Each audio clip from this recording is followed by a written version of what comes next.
mobility is a big topic within talent acquisition. It's really important for companies to think about not only how are we going to recruit talent, how are we going to think about external talent, but how are we going to retain talent that we have and provide opportunities for growth.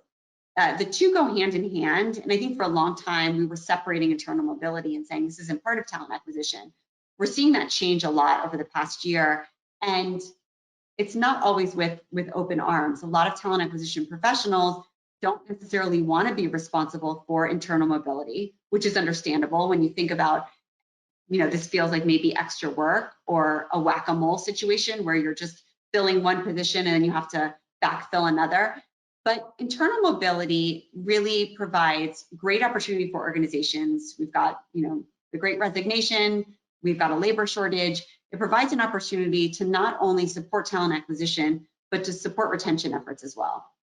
We found that 58% of companies are using or planning to use internal mobility capabilities this year. Some of that comes from their ATS provider, and other companies are looking outside and saying, should we really consider standalone providers for internal mobility? What you can see here is that internal mobility and a skills-based approach has been a popular topic within talent acquisition. How do we think about skills-based hiring and to think about our internal candidates to be able to incorporate them in that process? And skills, it's not the first time we've talked about skills. It's been a big theme within talent acquisition and talent management for years, but it's changed quite a bit and the technology's changed, and AI plays a big role in that. Where we think about traditional internal mobility, and maybe some of you have experienced this yourselves, I have, where you post a job internally, then you wait for an employee to find that job. The employee finds the job, they apply for the job, but they don't get the job, and then the employee leaves your organization.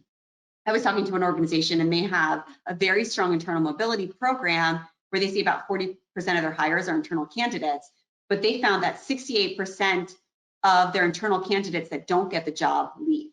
So that could be individuals that were happy at their job, were happy with the company, they saw an opportunity, they decided they would give it a shot, and then they didn't get any communication, any personalization. They went through the experience as if they were a stranger, and they felt resentful towards their organization, and they decided to leave.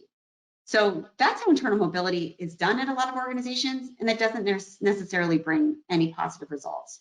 We're seeing a shift to really a skills-based approach where we can think about how do we use skills, how do we create dynamic profiles and personalization, how do we use AI to infer what we might know about internal candidates to be able to provide them with better opportunities for growth, and really think about an experience versus just a very tactical opportunity to apply for a job and then possibly receive a rejection. So this area of internal mobility, and if it's something that you're not super excited for, but you're feeling like it's now part of talent acquisition, I would say hold tight, because there's a lot of change coming to this area, and the idea and the opportunity to not only impact external candidates, but also provide a better experience for employees as well, I think is a great opportunity. And I think we're going to see a lot of change and a lot of movement in this area over the next year.